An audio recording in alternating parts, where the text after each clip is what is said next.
Mina olen Tallinna Ülikooli nooremteadur ehk enamasti, kui ma räägin inimestega, siis ma räägin konverentsisaalis, kus kõik istuvad ja kõik on teadlased ja siis me räägime väga keerukates terminites, väga keerukas keeles ja olla niimoodi lihtsalt lava peal ja sellise publiku ees on väga suur, väga hirmus, aga väga, väga huvitav privileeg, et ma hakkan teile rääkima sellest, kuidas me Sillamäel korraldasime aednike päeva 2 aastal järjest. Ja täpselt see oli sarnane situatsioon tänasega, sellepärast et seal ka me võtsime oma teadlaste ideed jätkusuutlikkusest ja toidudemokraatiast ja toidujulgeolekust ja me läksime tegelikult päris inimeste juurde ja vaatasime, kuidas see praktikas, kas nad tulevad nende mõtetega üldsegi kaasa, eks ju. Ja nagu selle eelneva pildi peal tutvustuses näha oli ja tegelikult nagu on näha ka Söödava linna raamatus, et ma ei ole seda asja teinud üksinda, et minuga on alati kaasas olnud ka Annela Samuel, kes on samuti Tallinna Ülikoolist, tema eriala on sotsiaaltöö ja Lilian Pungas, kes siis tegi oma doktoritöö, lõpetas just eelmine aasta nagu topelt Teunsburg-Esseni ülikoolis ja Jena ülikoolis. Ja tema tegi oma doktoritööd sotsioloogias ja mina ise olen etnoloog ja kultuurigeograaf ja ka fotograaf. Nii et sellele vastavalt, et vahepeal ma vaatan oma telefoni, et olla teaduslikult täpne, kui ma räägin mõnest tsitaadi toon välja või räägin mõnest aastaarvust. Ja samuti, et kui ei ole eraldi välja toodud, siis kõik need fotod, mis te näete siin on minu enda tehtud, et need ei ole kuskilt varastatud.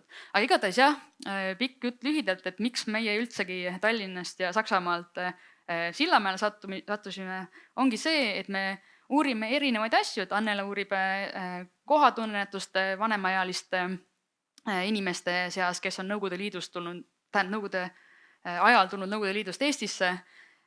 Lilian uurib just täpselt siis toidudemokraatiate sellised rohujuure tasandil toidujulgeoleku loomise viise ja minu huvi on tegelikult keeruline nõukogude ja tööstuspärand. Ja Sillamäe oli siis meie kõigi doktoritööde keskmes selline juhtum, mida me uurisime ja ühel hetkel me mõtlesime, et aga teeks nagu midagi ise ka.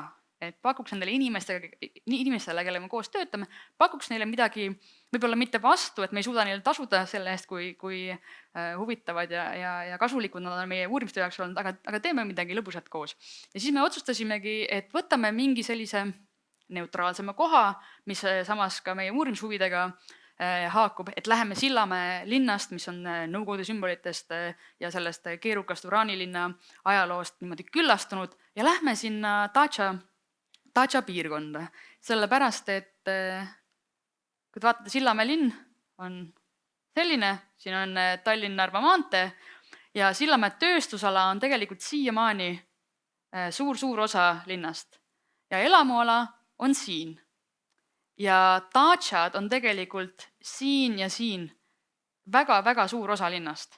Nad on küll teisel pool teed, et nad ei ole otseselt ühendatud, aga nad on siiski väga nähtavad ja tõesti ongi nii, et siin on üle 1000 Dača. Ja ma tõin välja ka tsitaadi, te näete oma ekraanilt ka, et nii nagu ütles üks Sputniku aiandusühistu liikmetest, Marina, jällegi nimed on kõik muudetud, et kui te leiate Sillamäel Marina, siis see ei ole see Marina, aga et lõppude lõpuks me kõik, iga inimene linnas on aiaga seotud, et kui sul endal ei ole oma isiklikku suvilat, siis on su emal, isal, sõbrannal või sõbral või töökaaslasel, et kõigil on mingi seos olemas selle Sputnikuga. Ja nooremale seltskonnale võib olla ka tuua lühikene selgitus, mis see Dača on üldse, et miks me räägime linnaaedadest ja Dačadest, et Dača sõna tuleb vene keelest, tähendab midagi antult. Ja tegelikult see nähtus, et tööandja või keegi su ülemus annab sulle maatüki, mida sa saad siis hooldada ja natuke oma äranägemise järgi harida, tegelikult seda tegi juba Peeter Suur 18. sajandil, andis oma õukondlastele lihtsalt maatükki, et harige seda. Ja muidugi eriti populaarseks said need nõukogude ajal, et esiteks küll olid need pigem eliidile antud sellised suvilatükikesed, aga 60-ndatel, kui hakkas juba defitsiit tekkima, siis nõukogude võim lihtsalt otsused läbi nende vabrikute ja töökohtade anda siis inimestele pikaajaliseks kasutamiseks rendile, aga mitte raha eest, aga lihtsalt kuna sa töötad seal, anda sulle maatükk ühest küljeks selleks, et vähendada seda defitsiidi olukorda, et inimesed saavad ise endale süüa kasvatada, aga tegelikult ka selleks, et vähendada rahulolematust riigivõimu vastu. Et inimesed said ikkagi natuke nagu oma ruumi ja oma asjadega tegeleda seal Dacha alal, kuigi ka see oli väga reglementeeritud, et näiteks see maatüki suurus oli kindel ja see majakene, mis sa sinna ehitada võisid, seal näiteks ei võinud olla küttekeha, et see ei olnud siiski nagu elamiseks mõeldud.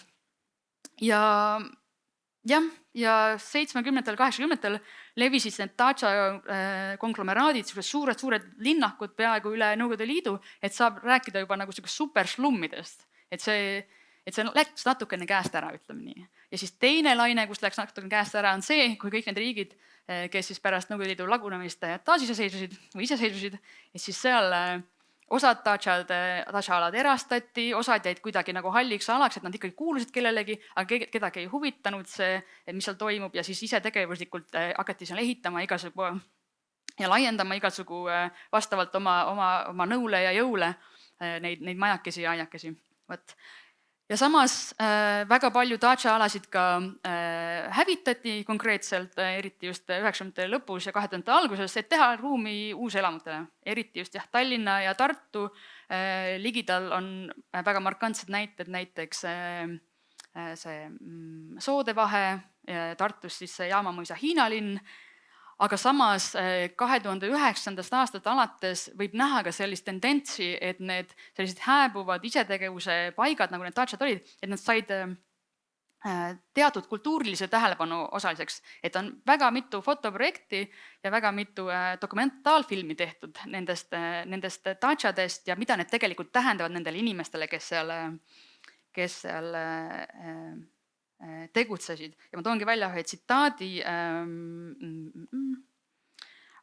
Aljona Žužikovalt, kes siis tegi filmi Suur sõjamäe, mis tuli välja siis aastal 2013, aga filmis ta seda 2009-2013, ehk siis jällegi väga pikaajaline projekt. Et filmitegija ise saab siis väga hästi aru neist inimestest ja tsiteerin: saan neist väga hästi aru, sest neil pole kohta, kuhu minna, kui see maa kaob. Neil pole Eestis vanemate kodu ja suvilat ei jõudnud õigel ajal osta, aga samas ei ole Soodevahega ilus koht, kus lennukist vaadata. Et ühest küljest on aru saada, et need kohad ei ole väga ilusad, need Dacha rajoonid, aga teisalt, et nad on ikkagi kellelegi, kellel ei ole muud kohta, kuhu minna, väga-väga olulised kohatunde jaoks. Ja mul on terve nimekiri tegelikult neist kunstiprojektidest ja need on olemas selles Söödava linna raamatus. Et sellisest lähenemist inspireerituna me mõtlesime ka, et vaatame siis seda aiandusühistut seal Sillamäe juures, et kas see on lihtsalt sihuke juriidiline kogukond, et inimesed on sunnitud seal oma aiakest pidama või seal on midagi enamat. Ja nii me korraldasimegi 2 aastal järjest aednikupäeva. Et 2002 aastal see oli pigem Lilian Pungase doktoritöö ja uurimustöö tulemuste selline tagasisöötmine või levitamine. Et siis me tegime väikese teadmustiiride ürituse, kus me korraldasime vestlusringi sarnase nagu praegu siin ja fotonäituse Dachadest Sillamäe raamatukogus. Ja siis ja sellele lisaks, et teha see veel rohkem avalikkusele kättesaadavaks, me korraldasime ka fotode välinäituse ja laada ja sellised tantsu- ja muusika etteasted ja ekskursiooni Dachadesse. Ehk siis midagi natukene kõigile, eks ju. Ja kutsusime kohale nii oma tuttavad teadlased, kes me teadsime, keda huvitavad need teemad, aga ka need kohalikud dachnikud ja siis ka inimesed lihtsalt Sillamäelt, kellel võib-olla ei ole oma dachat, aga kes lihtsalt tahtsid meiega veeta, ma ei mäletagi, kas see oli laupäev või pühapäev, kes tahtsid lihtsalt kuskil aega veeta ilusalt septembrikuu alguse päeval. Ja ka ajakirjanduse kutsusime kohale ja oma tuttavad kunstnikud, et me üritasime sellise võimalikult laia ampluaaga läheneda, et me korraldame sellised üritused, tulge kohale. Ja see läks meil väga hästi, nii, et me tegime siis järgmine aasta seda uuesti.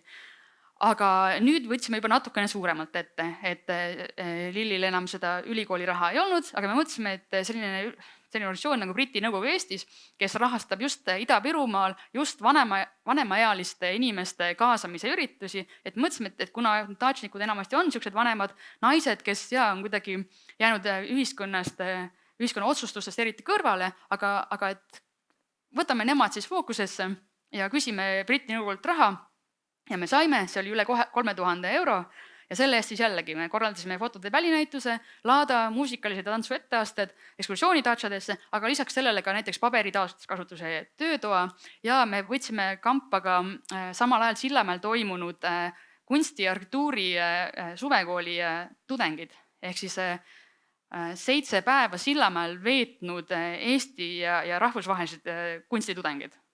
Ja panime siis nende esitused samuti oma programmi, et seal suvekoolis 16 osalejat neid ja täiesti erinevad alates tõeti mingitest taimedega värvimisest kuni jalgratta kella bändini olid need siis nende kunst, mida siis Sillamäe ja Sputnik oli inspireerinud. Ja lisaks meie kohapealsete korraldajate poolt tuli ka ettepanek, et tellime lastele ka batuudi ja teeme Sputniku ajaloo teemalise viktoriini. Asjad, mille peale meie ei oleks ilmselt tulnud. Ja seekord oli ka, jälle osalejaid oli pea 500, kes päeva jooksul läbi käisid, et jällegi alates teadlastest ja aktivistidest kuni siis kohalikeni ja nende rahvusvaheliste kunstnikuteni. Ja mis oli märgiline, et isegi kohalik Sillamäe linnapea tuli kohale. Ja see on tõesti midagi uut ja suurt tol hetkel, sellepärast, et kui me vaatame näiteks Sillamäe arengukava, et kus Sputnik seal on, siis kuna Sputnik ei ole ametlikult nagu linna osa, siis seda ei mainita seal. Või mainitakse jah, et sinna võiks teha näiteks Sillamäe kesklinnast valgustatud nagu kergliiklustee. Aga seda, et me võiks sinna teha mingi veeühenduse või teid parandada või midagi muud, et seda nagu väga ei ole. Just. Ja teadlased, nii nagu me oleme, me ei lasknud seda võimalust jälle midagi uurida käest ja siis 2023 aasta ürituse jooksul me kogusime ka tagasisidet ja seda nii nendelt Sputniku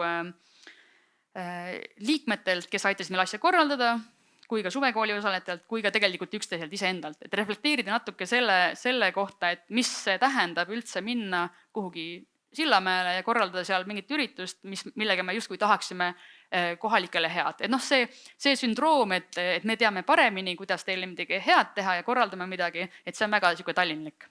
Mulle tundub vähemalt. Aga natukene pilte ka, et sellest, mis siis toimus, et jah, et Dacia ekskursioonil võttis meid siis mõlemal aastal vastu 4 Daciat, kus siis need kohalikud dačnikud tutvustasid oma tegevusi ja oma muresid ja oma rõõme. Et jah, oli väga selgelt näha, et iga Dacia on eriilmeline ja lisaks taimede kasvatamisele toimub seal ka näiteks, kuna sul korteris ruumi ei ole, siis Borissil on väga lahe selline metallitöökoda, millega ta ehitas endale sellise ratta, millele kui panna mootor taha, et siis see on nagu niisugune tõuks, nagu elektritõuks või mootoriga tõuks, et nagu üli loomingulised inimesed. Ja just ka see, et mille üle kohalikud on väga uhked, on see, et mitte me lihtsalt ei kasvata ise endale toitu, vaid täpselt see on kohalik mahe ja toitaine rikas ise kasvatatud saak. Ja natukene näiteid ka siis sellest, et me kutsusime nii kohalikke esinejaid kui ka näiteks seto leelotajad kohale. Ja natuke nendest tulemustest või mis need esimesed muljed olidki, et ühest küljest küll just eriti nende tudengite, nende noorte seas, kes olid selles suvekoolis, et nende seas oli küll seda tunnet, et ma olin Sillamäel ja ma ei ole siin kunagi käinud ja see on nii teistmoodi, et nagu nii mitte eestilik. Aga samas, kui nad olid Sputnikus, kui nad olid seal aiandusühistus, siis nad ütlesid, et aga mu vanaemal oli ka kuskil Keila ligidal Dacia ja see on tegelikult päris tuttav selline vibe, eks ju. Aga samas, kui Antonio, kes on Itaaliast, et tema jaoks see Daciade erinevus kuidagi lõpuks ikkagi ühendus nagu mingiks teatud kogukonnaks või mingit teatud esteetikaks. Et kõik need isikupärased, individualistlikud eripärad loovad ikkagi mulje mingist ühisest sellisest atmosfäärist või tegevusest või impulsist. Ja siis kui ka näiteks Merike, kes siis viis läbi seda paberi taaskasutustöötuba, et tema ei ole linnast, vaid maapiirkonnast ja tema siis kommenteeris ka, et kui kui muidu ta on tuttav taimedega ja ma nüüd tsiteerin, et kuna talus elades on mul kõik ümberringi kuni pisitaimedeni tuttav ja igapäevane, oli see minu jaoks väga teistsugune päev. Ja ma pean ütlema, et ma ei tea, kui mitme aasta, 20 aastat sain ma jälle vene keelt harjutada. Ja tuues vastukaaluks kohalike Sputniku liikmete kommentaari, ja siis neil oli lihtsalt hea meel, et neist teada saadi, et nad olemas on. Ja seda siis nii nende väliste külastajate kui ka linnapea külastuse kommentaari kohta. Et see oli positiivne tähelepanu. Aga miks need touchad siis üldse tähtsad on? Et mis on nende tähendus külastajate jaoks, et miks see päev oli väärtuslik ja mis kohalike jaoks? Et nii nagu Merike ütleb ja veel tsiteerin, et ekskursioon andis väga hea ülevaate sellest, et see ei ole mitte ainult kartulipõlluke porgandipeenraga, vaid inimene elab seal. Et talvel on ta kuskil mujal. Ja see jällegi peegeldab seda tsitaati, mis ma tõin alguses välja Aljona Žužikovalt, et on inimesed, kes on toodud, kes on sunnitud tulema Eestisse. Ja neil ei ole tegelikult siin juuri ja neil ei ole mitte kuskil mujal, kus panna näppe mulda kui selles datšas, mis neil on. Ja nii nagu Svetlana, kes on siis ka Sputniku liige, ütleb, et oma aias oled iseenda peremees ja maa on sinu oma. Et muidugi see on väga romantiline lähenemine ja ühest küljest võib ka väita, et need raskuste romantiseerimine, et öelda, et sellest raskustest ja vaesusest sünnib midagi väga, väga toredat, see ei ole ka okei. Aga see on tendents, et kui inimestel on vähe ressursse, siis see loomingulisus, millega asendatakse seda ressursside puudumist, on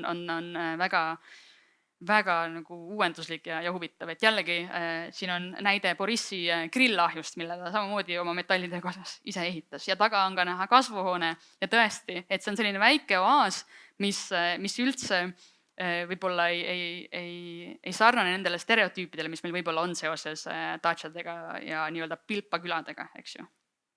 Ja nagu ma ka välja tõin juba enne, et siis see uhkus oma kasvatatud puuvilja ja juurviljade üle on ka nagu tohutu väärtus. Et need inimesed, kes kasvatavad seal datšades oma taimi, nad võib-olla ei mõtle endast kui nüüd jätkusuutlikkus etalonidest, aga see on selline tasane jätkusuutlikkus, mida nad arendavad. Ja mis siis on see koosloome ja kogukondlikkuse aspekt siin? Et miks see on oluline?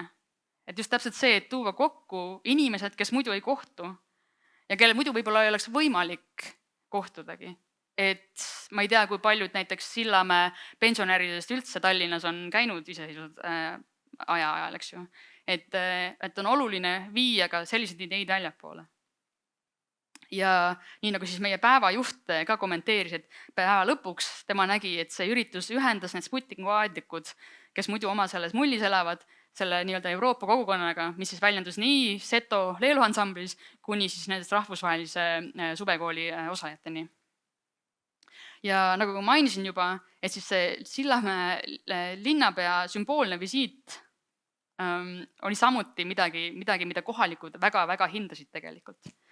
Et jällegi siin tuleb välja pigem need asjad, mida meie võib-olla väljaspoolt tulijateni ei tea ega märkagi, et millised need suhted on tegelikult selle Sputniku aiandusühistu ja siis Sillamäe linnavõimu vahel. Ja väga palju neist kohalikest seast tuli ka kommentaare, et kuidas nad näevad, tegelikult Sputnik võiks olla linnale kasulik. Et just täpselt, et kuna hooajal on nii palju neid juur- ja puuvilju, et siis miks mitte neid näiteks kohaliku hooldekodusse või lasteaeda viia, aga samas ka kutsuda lapsed või inimesed ennetusasutustest sinna Sputnikusse, jällegi ekskursioonile, õppima, vaatama asju. Ja just täpselt ka see aspekt, et see oleks viis tuua võib-olla kokku vanemad inimesed, kellel ei ole enam oma perekonda või kelle perekond on välja rännanud Sillamäelt, siis nooremate põlvkondadega. Ja ma vaatan, et mul on täpselt pool minutit. Et siis ma sellest võib-olla enesekriitika osast hüppan natukene üle. Et ja, ma mainisin ka juba, et mingid asjad on asjad, mille peale me ei oleks ise mitte kunagi tulnud, kui me oleks kohalikke kaasanud sellesse organiseerimisse. Ega näiteks Batuut ja Viktoriin, et see on sellised asjad, mis nagu kohalikud ütlesid, et jah, teeme seda, et jällegi see ei võta palju raha, see ei võta palju ressurssi, aga see oli väga lahe nagu kogukonna kokkutooja. Ja samas ka õppimise viis. Ja mida on väga oluline välja tuua, et see ei sündinud üleöö, et siin selle selle projekti puhul oli väga kasulik see, et me kõik olime töötanud juba varem erinevate huvirühmadega Sillamäel oma uurimistöö raames. Ja samas meie ootused ja eeldused teadlastena olid mõnikord konfliktis kohalike ootuste ja eeldustega, pluss siis sponsorite kriteeriumitega, näiteks Briti Nõukogu või Jena ülikool. Ja see tekitaski sellise hetke, et me pidime kõik väga ära planeerima, kõik väga ära selgitama, aga siis spontaansust võib-olla jäi vähemaks selle tõttu. Ja jõudes siis järeldusteni, et just täpselt see erinevate inimeste kokkutoomine natuke ebaharilikus kohas, aga sama nimetaja ümber, et meile kõigile meeldib aiandus eri põhjustel, et see aitas siis ületada mingeid selliseid vastandusi või stereotüüpe, mis meil muidu võib olla üksteise suhtes. Et nii nagu meie Tallinnast vaatame Ida-Virumaad, võib-olla räpase ja venekeelsena, igati võõrana, siis nemad vaatavad meie peal samamoodi, et mida nad seal üldse teavad või linnainimesed, nagu, mis nad, ma ei tea, taimedest teavad või mis iganes, eks ju. Ja väga oluline aspekt oli just täpselt see osalemistahte ja usalduse tekitamine, et me teeme seda asja koos ja me tahame seda teha koos. Et see ei olnud kuskilt jällegi, või ei tea, kas linna poolt ette kirjutatud või kuskilt kõrgemalt sunnitud tegevus, vaid see, et me ise ei teadnud ka, millesse me ennast tegelikult seome, aga me hakkasime tegema ja saime siis üle kõikidest takistustest. Ja jällegi võib-olla natukene teaduse poole tagasi liikudes, et need küsimused, just täpselt see metafoor, et sul on juured kuskil kohas ja see, et sa paned näpud mulda kuskil kohas, et see kohatunne ja jätkusuutlikkus on väga seotud. Et kui me räägime jätkusuutlikkusest, me ei räägi ainult ökoloogilisest või majanduslik jätkusuutlikkusest ja kui me räägime toidu julgeolekust või üldse julgeolekust, me ei räägi ainult sellest, et meil on kas rohkem aedu või rohkem riigikaitset, vaid need kõik asjad käivad koos. Et kohatunne on jätkusuutlikkuse ja hoole ja tahtmise eest, oma aia eest hoolitseda on väga seotud. Et see on selles mõttes ka, et aiandus on ka identiteedi küsimus. Ja viimase lõpetuseks, et see liitlaste ja koostöö aspekt, et võib-olla see ongi see hetk, kus igasugu kunstilised sekkumised või natuke teistsugused sekkumised aitavad ületada keelebarjääre ja võib-olla vanusebarjääre ja mis iganes meile võib ette jääda. Et igatahes mina näen aianduses, kuigi ma ise ei ole taatšenik, ma näen väga suurt potentsiaali seal. Ja aitäh, et te kuulasite, aitäh lisaaja eest ka.